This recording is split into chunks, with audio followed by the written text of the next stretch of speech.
Good evening, everyone. My name is Dan Walgamot, and I'm a student coordinator for the McCarthy Center, and I want to welcome you to our latest Politics in a Pint regarding the debt and deficit spending and our state and nation's financial situation. There's an old Chinese proverb that says, "May you always live in interesting times." And ladies and gentlemen, this is an interesting time. We've seen both at the state level and the federal level unprecedented financial circumstances. On the state level, in the past 6 years, we've had 2 government shutdowns.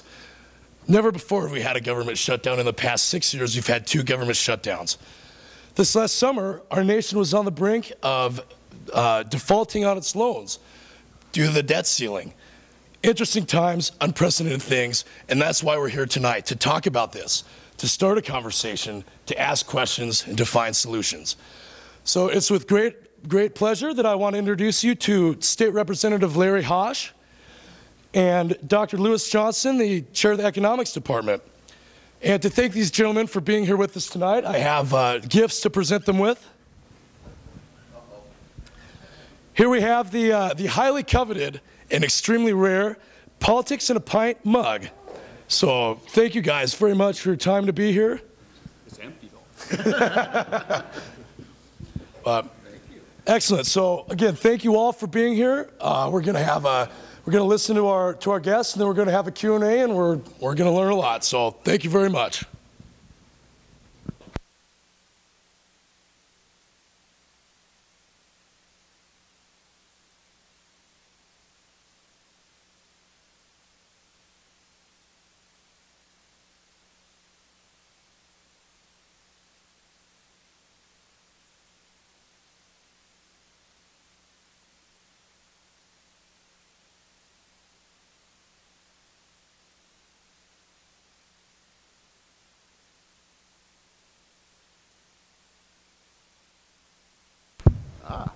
Hello.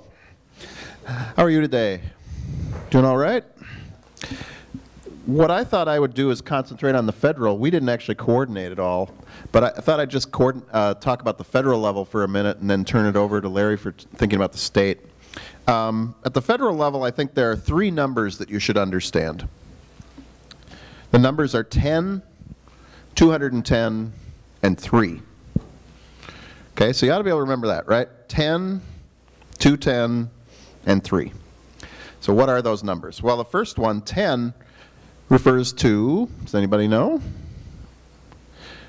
Refers to the size of the national debt in trillions.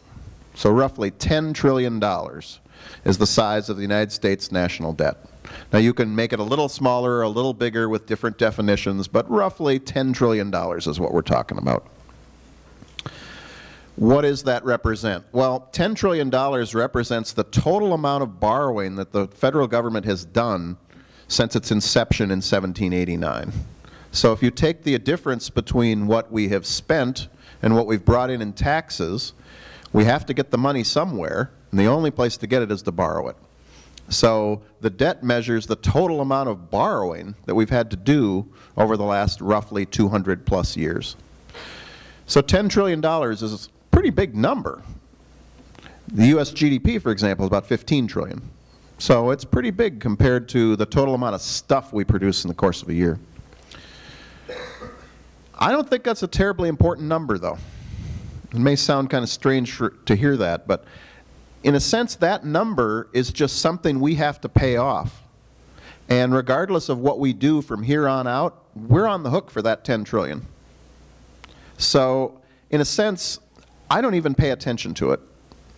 It's just got to be done. What's more important to me is the second number. The second number is 210. $210 trillion in particular. And what that is the difference between all of the government spending that current law commits us to, minus all of the current taxes we've committed to collect from now out to as far as the eye can see. If you want to be careful about it, the present discounted value of the difference between government spending and government taxes from now into the future infinitely. That's the technical way to put it. Basically, we're on the hook right now given the laws that we've got in terms of tax policy and spending policy to spend $210 trillion more than we're committed to bring in taxes. That's the number I'm worried about, that I'm concerned about, because how do we deal with that? Well, there's really only two ways we can. One way is to reduce that spending number, or the other is to raise the taxes number, because it's the difference between the two. Neither of those are very good prospects. So that's why when I think about how we're going to deal with that, I call it the menu of pain. Here's a menu, choose your item, it's going to be painful. There's no way around that. The question is, as a society, what kind of pain are we willing to take? Are we willing to cut back on the spending? Are we willing to raise our taxes? Are we going to do some combination of the two? There is no painless solution, period. So that's something we can talk about, 210 trillion. The third number, though, is the one that gives me hope, and that I think we ought to focus on a lot in terms of public policy debates today, and that's 3. 3 stands for 3%. That's the rate at which the United States government can borrow right now for 30 years. 3%. And since inflation is almost nothing, that means in real terms, in terms of the goods and services we have to give up, the U.S. government only has to pay about 3% on its debt for 30 years. I would argue, in fact, I will argue, that we have an awful lot of things in the United States that the government could do that pay a lot higher than 3%. We could create pre-K programs that increase the productivity of our workforce and reduce recidivism costs for generations to come. We could borrow the money at 3%, and according to Art Rolnick at the Federal Reserve Bank in Minneapolis, we could earn on average 10 to 12% per year for the next 30 years off that. That's a pretty good deal. I don't know anybody on Wall Street who would turn their nose up at a pretty sure shot at 10% for a cost of 3. So what I'm saying, bottom line is, yeah, we have a really big problem in the long term, and we need to face it. But the way to face it is not by focusing on that 10 trillion today. That number is given, it's gone, we're going to have to fix it. What matters more is, how do we deal with the future? And how we need to deal with the future, I argue, is we need to fix the long-term $210 trillion gap. But one way to do it is invest smartly today. Borrow now at really low interest rates so that we have a prosperous economy to deal with that problem and reduce the amount of pain that we have to go through. Great. Well, there's going to be a lot of parallels that you'll see from the discussion at the federal budget and the state budget. However, they're distinctly different. The state of Minnesota, within our Constitution, it says that we cannot deficit spend. So the state technically doesn't have a deficit at every fiscal year. Oftentimes you'll hear that the budget forecast shows a deficit or shows a surplus. That's at a moment in time. What the legislature has to do, and what we always bicker over, is the budget of how do we balance any projected spending with our state budget. This last legislative session, we had about a $5 billion deficit. We went into a special session and a government shutdown because we had 2 very distinct visions of how to solve that deficit. The discussion that we had at the state level almost absolutely mirrored the discussion when it came to raising the debt ceiling. Is how do you fund government? Do you do a cuts-only approach? Do you do a raise revenue-only approach? Or do you do something that involves both of those approaches? The state of Minnesota, although I just said that we don't necessarily deficit spend, that we can't, that our Constitution doesn't allow it, I would say that we have gone very close to trying to deficit spend as much as we could. And we've done that by borrowing money. And we've primarily borrowed money from 2 sources in this past legislative session. One is from our K-12 schools, and another is through what we call a tobacco appropriation bond, in which we won a lawsuit, probably a dozen years ago or so, from the tobacco companies, and we have yearly dollars coming into the state, what we did is we bonded. We essentially took out a mortgage and we secured that mortgage by saying we'll use future tobacco payments to pay off the current debt. With that said, we essentially have a deficit in the state of Minnesota. It's just on a different side of the ledger book. For example, I'll try to put things in as best of a perspective as possible. Let's say you work this last week, you get paid on Friday, you go out and you put everything on a credit card, you go to the movies, you might go grab a drink or whatever it may be, whatever you do to spend the weekend. Your checking account may show that you have $200 in your checking account, but you know that those expenses are going to clear on Monday. Just because you have a balance on your checking account today doesn't mean that you have a surplus. You have outstanding obligations. You might actually have a deficit because you may have gone and spent more over the weekend than what you had in your checking account. That's what Minnesota has done. Right now, we have a general fund budget of about $34.4 billion, but we're spending $35.9 billion this year. And you say, how do you do that? Well, we did it by borrowing money from schools. It was kind of a budgetary sleight of hand, and then the tobacco appropriations bond. For example, the borrowing that we did with the schools, the shift, again, I want to try to put things into context because the one thing when we discuss budgets and spending and taxes is depending on your perspective, you can almost make anything fit your worldview. I can twist the numbers, I can only give a certain amount of context of what we're discussing, and it will fit my view and I can argue my case for it. But oftentimes we need to look at things in the full context, and I'm going to do my best to do that. I believe my view is the correct view, but I have been wrong. And I think it's important that we have discussions with as much information in front of us as possible, try not to put a spin on it, and then make our own independent judgments. But what we did with the school shift is, essentially we decided to balance our checkbook differently. And let's say at the end of the month, you sit down and you go pay all your bills. You've got your car bill, your insurance bill, your student loan bill, your, whatever other expenses you might have. You pay all your bills off, you balance your checkbook out, and you sure hope that you have a balance at the end of the month, right? That you don't have a negative number. That's what we do with the state in our fiscal year. We pay all of our bills, we pay the state, we pay cities, we pay counties, we pay, tax credits and all those type of things out. Well, what we did this year said, you know what? We're not going to pay all of our bills right now. We're going to delay one of those bills. So let's say instead of paying all your bills, you said, you know what, I'm going to make my car payment tomorrow. So I'm going to balance my checkbook today. I'm going to pay the car insurance. I'm going to pay the student loan bill. But I'm not going to pay my car payment until tomorrow. You balance your checkbook, and all of a sudden, you've got an extra $400 in your checking account. It shows you have a balanced checkbook. That's what the state did with schools. We said, you know what, we'll pay schools 70% this year. At the end of the fiscal year, we'll pay our schools 70%. And then we'll pay them the other 30% down the road.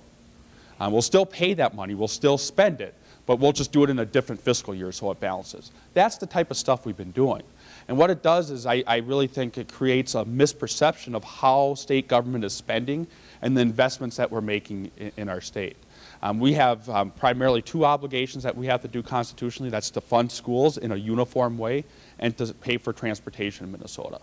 The biggest cost driver, though, in the state, and I hope to have a greater discussion on this, is not you. The greatest expense for the state of Minnesota and the biggest challenge that we're going to have are your parents. My parents and your parents are baby boomers. They're going to get old. And when they get old, they're going to need to have more health expenditures, more health care. For example, a person in a nursing home right now, over 50% of the people in the nursing home are on government-paid insurance. 51% of people in an assisted living facility, 51% of people in assisted living are on government-paid insurance, generally called Medicaid or MA. Those numbers are only going to increase. In the year 2020 is going to be the very first year that we have more people who are retired in the state of Minnesota than we have kids going in our K-12 education system. We have less potential workers to pay for more potential health care utilizers. And that is a huge pressure on our budget. And the decisions aren't easy. What are we going to do? Are we going to cut grandma? or are we going to raise taxes? You be faced with a decision like that and then have to ask somebody, or grandma or taxpayers, to vote for you next time. That's hard to do. I do have hope, though. I think people realize that the decisions we have are tough. I think people are getting sick and tired of politicians shirking their responsibility and being afraid to make the tough decisions.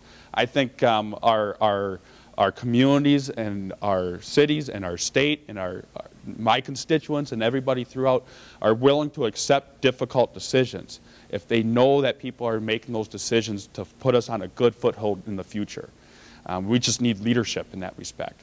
So we have to be able to support our decision makers, tell them that we know that they have to make tough decisions, that they may not be politically popular on an individual basis, but as a collective whole, what it will do for us in the future, that's something that we can support, and that's something that we can get behind.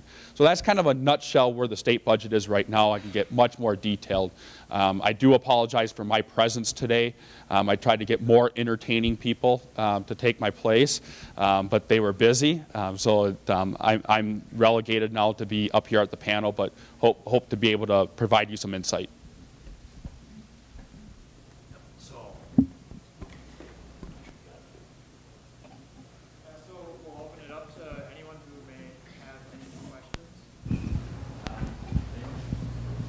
I'll ask a question to start off.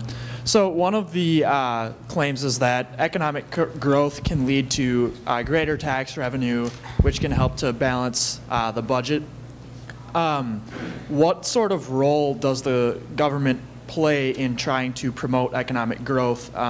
Would austerity do anything to help it, or does the government need to spend more and try to stimulate the economy?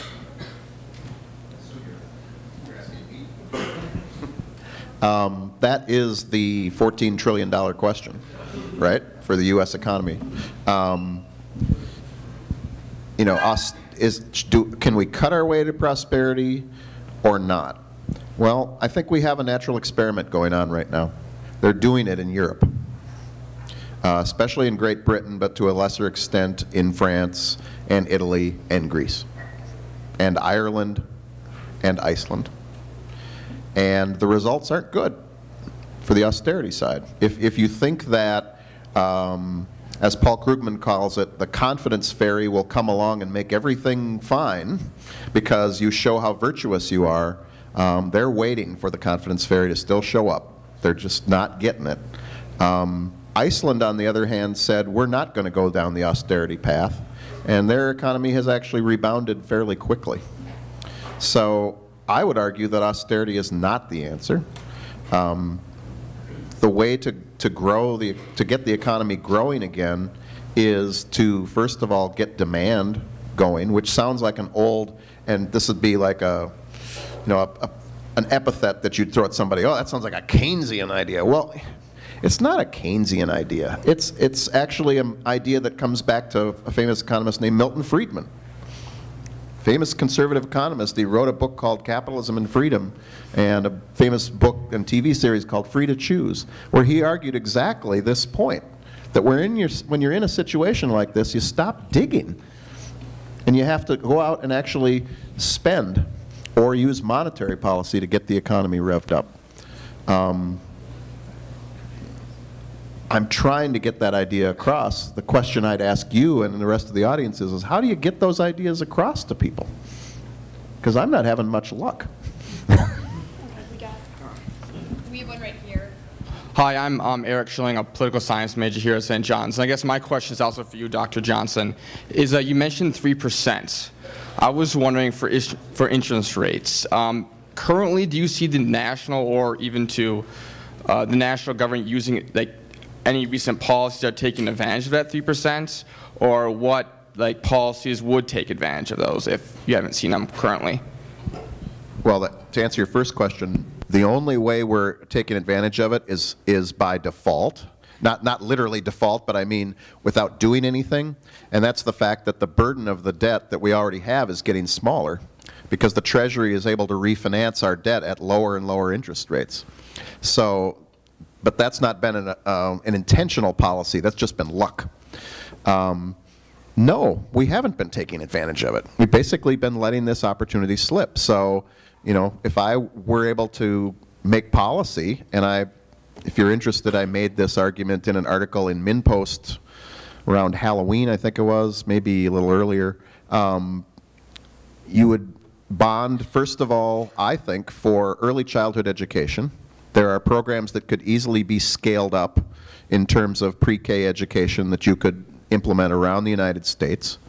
It would provide employment for a lot of people, but more importantly, it would have long-term growth benefits. Secondly, I think you'd borrow for infrastructure projects, but don't go for this shovel-ready idea. Rather, think about what is it that really is going to give you some bang for the buck. What are the things that are really going to help, for example, freight transportation? What are the things that are going to help agricultural producers get their goods to market?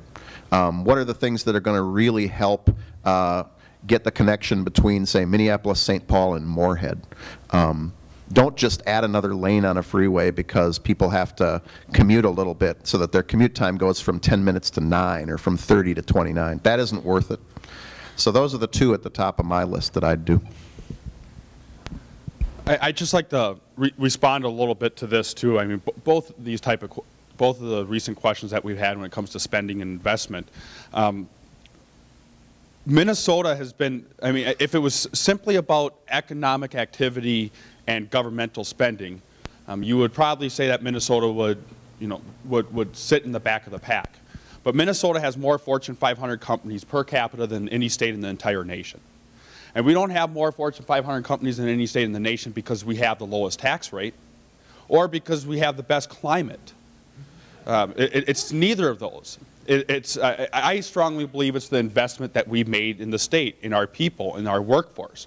The 3Ms, the Medtronics, the Targets, the C.H. Robinsons, I mean, all these different businesses that are here because we have a good quality workforce and we make an investment.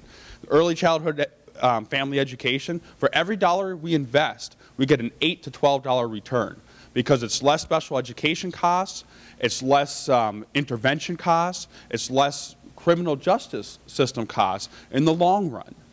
But we're in a political system in which we seek short-term gain. We don't look at the long-term results. So we need to make an investment. Research and development, I think, is probably the best thing that we can do. Our funding of higher education institutions and the work that they do can have a tremendous return on the dollar. How many of you would probably chastise your political representative if they gave $1 million for Apple research? I say, what the heck is Larry doing? You know, he's giving money to the University of Minnesota for Apple research. That's useless. Well, you know what? The University of Minnesota holds the patent to the Honeycrisp apple. We make money off of that. And they actually have a patent to a new apple now. It's a hybrid apple, and they're going to make money off of that, it sounds like. You know, these simple things, the research and the development and investment in a people, have a long-term economic return. And Minnesota is an example of that. We're an example because we have invested in quality of life. We haven't fallen for, in my opinion, it's not simply having the lowest tax rate results in the greatest economic activity or growth. It's a balanced situation, and we've done pretty good in that, but we've kind of retracted quite a bit in the last decade.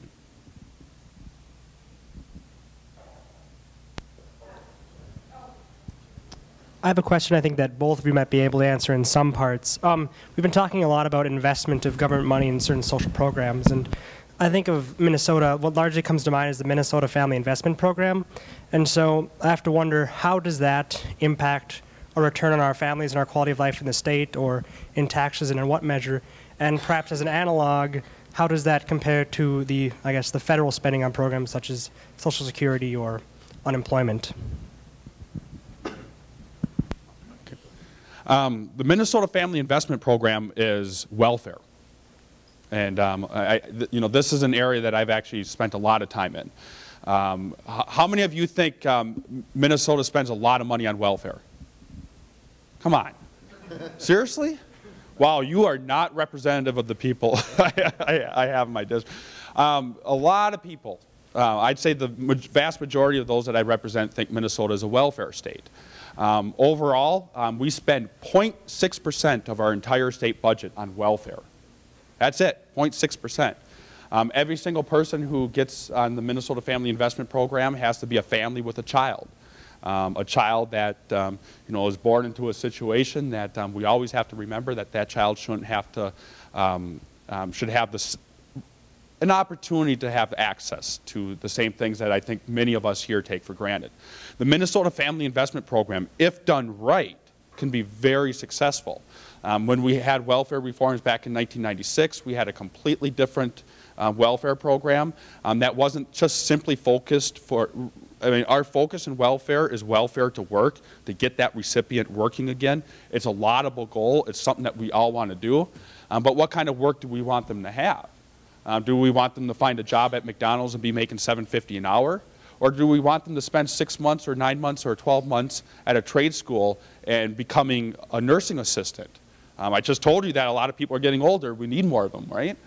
And instead of making $7.50, maybe they're making $15 an hour. And they're continuing to work and not just working on a temporary basis. Our recidivism rate has unfortunately gone up because the welfare to work focus has been, welfare to any kind of work as soon as possible, regardless of the long-term prospects. They come back onto the welfare rolls, so it's frustrating. But overall, we spend a very small amount. I actually did my back in the day when I went to school here, they had a social work program still. My final project was a policy analysis of the welfare reforms, and we saw that a focus in education and reducing that recidivism had huge returns, but that's tough. When you're in a time of high spending, deficits, what politician wants to spend money on welfare when everybody else feels that their burdens have gone up? It's just a very politically unpopular program. Let me kind of springboard off that question and actually the earlier one about austerity to make a point that I think is implicit in both questions. There seems to be this assumption, and I use that word on purpose, that there's a really strong trade-off between the government doing more and the economy's growth rate. That is, if the economy gets bigger, the economy grows slow. Excuse me, if the government gets bigger, the economy grows more slowly. It's common sense, right? Well, it's not true. There is no empirical evidence that says that's true. Study after study after study across states, across countries, across time shows that bigger government does not slow the economy down. And yet, implicit in what we're talking about is the idea that, yeah, if I expand the government to have a better MFIP program, or if I borrow instead of going for austerity, that might be okay, but we're going to have to pay the price in slower growth. It's just not true. What's true is the sources of economic growth boil down to, first of all, what economists call technological progress. If you quantify it, about half of all economic growth is due to that. And there's almost nothing that government policy can do to affect that, which isn't fun for a lot of times when I talk to policymakers. They hate it when I say that because they want to do something. And I say, well, there's not a lot you can do. The other part is capital accumulation, and that's affected by tax policy, but it turns out that it's really, really small in terms of what tax policy does to capital accumulation. So for example, if you cut taxes, will you get this big boost in growth? No. It just isn't there in the data, but as my frustration is coming out as an economist, the empirical evidence doesn't seem to matter. It seems to be that we have this common sense that's drilled into our heads that's wrong.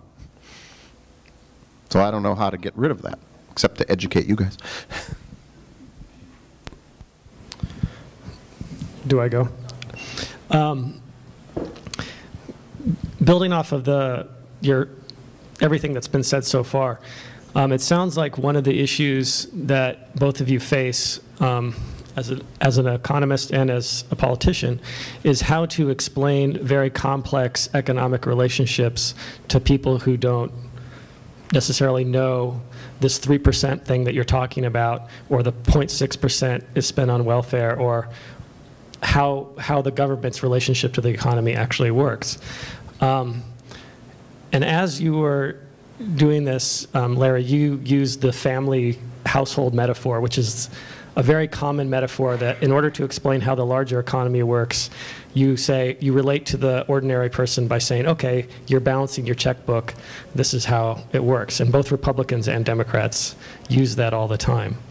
But it sounds like when you're talking about actual policies and how investment actually works and how you borrow from schools or how this 3% borrowing rate can actually be used to invest in the economy and develop infrastructure down the road, which will eventually increase the value of money, because the very money that we use is based on the value of land and productivity and all this kind of stuff. And so good investment helps productivity, which in turn builds everything. But none of those things that we were just talking about are anything that a family thinks about when they're balancing their checkbook. So my personal view is that the reason, in response to, Louis, your point about why don't people understand that bigger government doesn't do the things that people seem to think, is that we're stuck in this metaphor that actually doesn't have any relation to how the economy actually works. And both of you have been talking across it. I've avoided it on purpose. Right, but the kind of things that you were talking about are very complex and hard to relate. So it totally makes sense to use that metaphor. And actually, when Larry, you were doing it, it was like, that was brilliant. It was like very wonderful explanation. But at the same time, I was thinking, what's not being explained through that metaphor, and how can we get past that and actually explain reality to an American population that doesn't actually seem to care about reality that much. But well, if my wife were here, she'd be laughing. She'd be like down, laughing into her lap because she's heard me rage against this so many times. This is why I would argue that you need to take economics seriously, and that you can't simply say that a country is a company, or that to understand the national budget, you can understand the household budget. They're not the same. Now, the metaphor I thought you used was just fine in the sense that it works, but there's this disconnect. Suppose a household cuts back. Okay, the household cuts back and they're better off in the sense that they're saving money, but then that money that they aren't spending is going to affect the employment of other people in the economy. Well, if you're doing public policy, you have to worry about that. What we'd call a feedback effect. We have to actually care about that. At the household level, you don't. You just say, well, I got to balance my checkbook. I'm done. As a policymaker, you got to say, wait a second, if they start balancing their checkbooks by cutting back their spending, that's going to affect this industry here and this industry here and this town here. Wait a minute, we got to make sure that people don't just all cut back at once. So, yeah, I'm a little tongue-tied simply because I've been trying to do that. The way I don't mean to, well, I guess I do mean to brag, I suppose. But one way I'm trying to do this is I have a weekly column now in MinPost. It's an online newspaper, and my charge in that column is to do exactly what you just said. It's trying to take things that are complex and bring it down to a level where someone who's interested in this stuff can learn about it. It's my one little shot. I want to touch base on this because I mean this is what has to happen. I mean it's events like today that get me excited and give me hope for what we have to deal with, because you're interested. I'll tell you, when I went to school, I wasn't here. I was generally working, but you know, it gives me hope. And those that I represent, you know, the 45,000 people in my district, they want to do good. They want to learn, but they're busy. You know, I've got a 4-year-old at home and a 1-year-old at home, and you know, it's hard. It's hard to keep up on the news, on the information, to do your homework, to study the complex issues. What I love about local politics, and this is one of the reasons that the larger congressional type of politics really turned me off, is I can engage my constituents. My first election, I knocked on 20,000 doors. You know, the campaigning by soundbite doesn't have to happen. You can actually engage and have a discussion and say, wait a second, I respect your viewpoint, but I think you're wrong. And I'll tell them why I think they're wrong. I don't hide from my constituents and their views if I disagree with them. I will completely engage them into why they think the way they do and why I think the way I do. And it's enlightening. I've learned a lot, but I also think my constituents have. I represent the most conservative district of any Democrat in the entire state of Minnesota. And it's not because of who I am, it's the work that I've done and the work the people around me have done in believing in, changing hearts and minds one at a time and engaging people. And that's a belief not in me, that's a belief in those that I represent. If I didn't think that I could change those hearts and minds, if I didn't think people could be open to new ideas, I wouldn't have ran in the first place. So there is hope out there. And it just takes a lot of work. It's hard. So thank you for being here, because it's your work and your discussions with your friends and peers in the future that can do the same thing. Hi, my name is Corey. I'm a senior econ major here at CSBSJU. And I guess I have a question and a brief comment. My question is, how much of our debt, which I guess has been estimated to be somewhere from 10 trillion that I've heard today, upwards to equal with our GDP, around 15 trillion, which was the number I was more familiar with, how much of that debt has been accrued through bailout sort of enterprises where the government would go in and save not a Lehman Brothers, but the others? And then how much was due to mainly what we owe to the Federal Reserve itself? So there's my question. And secondly, just my comment was, you brought up that there was a lack of empirical evidence showing that bigger government slowed down the economy relative to a free market system. And I guess I would just submit that where we've seen big governments with a lot of centralized planning, like Soviet Russia, China, prior to its capitalist reforms, Western Europe, South Korea, I would submit those as empirical evidence against that. Well, I'm glad you brought that up. Let's take that one first.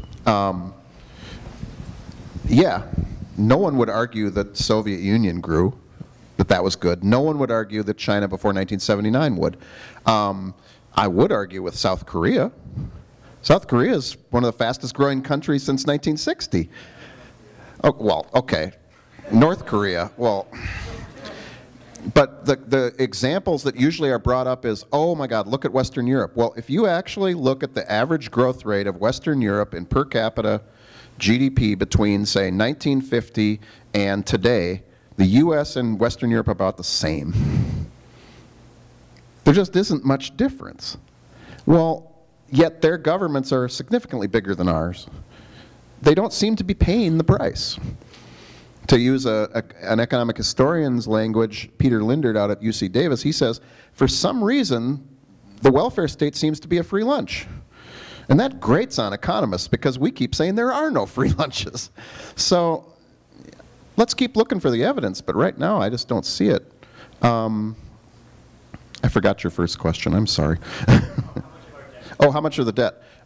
That's why I quote the 10 trillion, because it is about 15 if you do all of it. But then there's a whole bunch of debt that the Federal Reserve holds. There's a whole bunch of debt that's held by the Social Security Trust Fund that basically is just a promise to tax. If you look at the bailouts, I think that's less than $1 trillion out of that, because almost all of it got paid back through the TARP, and GM and Chrysler have been paid back. And so virtually none of it is due to bailouts. Almost all of the debt you can lay down to 3 pieces. The economic recession, and especially because Social Security goes up, unemployment insurance goes up, and other what economists call automatic stabilizers grew. Secondly, 2 wars, for which we were not willing to raise taxes, and in fact that brings the third one, which is not only were we not willing to raise taxes for them, we cut taxes. So according to the Congressional Budget Office, I think 70% of the debt we've accumulated over the last decade, actually a little longer because it was under Clinton, Bush, and Obama, is those 3 things. Okay. My name is Lucas Webben. I'm a junior political science student here at St. John's. This question is more for Representative Hosh.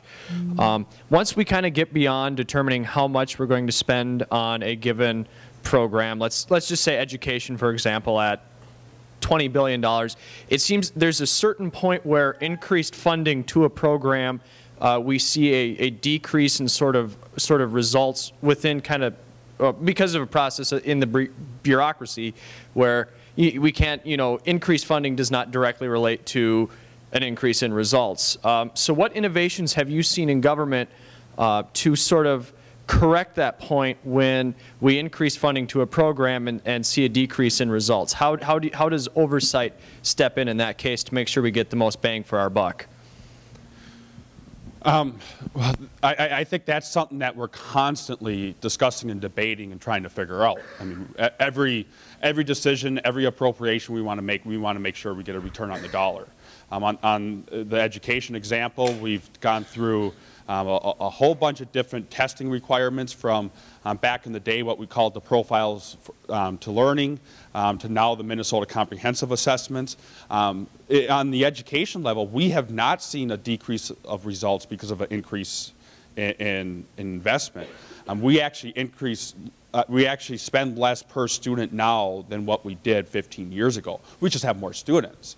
In this past year alone, we have 10,000 new students in the K-12 system, yet we're spending roughly the same amount of money. And I'll whip out another metaphor here. Is it for example, if we spent the same amount of money on education today as we did last year, is that a cut? Is it an increase? Is it keeping funding level? I would say it's a cut. Okay. The best way I can put it is filling up your gas tank. Gas right now is $3.15 a gallon or so. Last year it was about $2 a gallon. Now if I had $5 last year for gas and $5 this year for gas, I'm saying I got to cut because I can't put as much gas in my car and I can't get to work now. I can't get to work, so that means I'm not going to be paying taxes anymore because, and that's the kind of thing when it comes to some of the spending debates that we have is, oh, you didn't really cut such and such because you provided the same amount of money, but we don't account for growth. We don't account for, the new people in nursing homes or assisted living facilities or in our education system. But with that said, you need to demand that we are held accountable, that we make smart investments. One of the things that I think we need to do a better job at, although it does require more government or more government oversight or regulation, is that we do have additional empirical evidence that we demand. One of the programs that I'm proud of working on was called Workforce University, and it was actually along the lines with the MFIT program. And we did a pilot project, and within that legislation, I demanded that there be a report sent back that measured recidivism, that measured success rates. Rarely do you have that in legislation. You just hope somebody does it. But we need to do a better job at it, but I don't think we've completely relinquished that oversight responsibility. But it's the only thing consistent in politics is its inconsistencies. Okay, you might have a very, very conservative person that says, I hate government, get government out of my life, but I want government here to measure things. I want them involved. I want you to, be able to tell me that I'm spending. And I just had a very interesting example of this. I was at a forum with the chair of the Health and Human Services Committee in the Senate, and we spent $3 billion a year. $3 billion a year on managed care plans, where we give managed care companies $3 billion to kind of manage the public program enrollees. And somebody got up and said, you know what, how do you know you're spending that $3 billion wisely? Are people going to the hospital less? Are they healthier? All these type of things. And he responded and said, you know what, they are already one of the most regulated industries there is, health management organizations. We don't need to regulate them more. Yet, in the next breath, on the next question, he required all these kind of regulations and fraud abuse prevention programs in an area in welfare in which we spent 0.6% of our money. So in one instance, regulation's horrible and that oversight is horrible, but another time it's the best thing there is. And it's just political expediency. So you'll get an inconsistent response from people just depending on their ideology and their viewpoint. But we need to do a better job at it.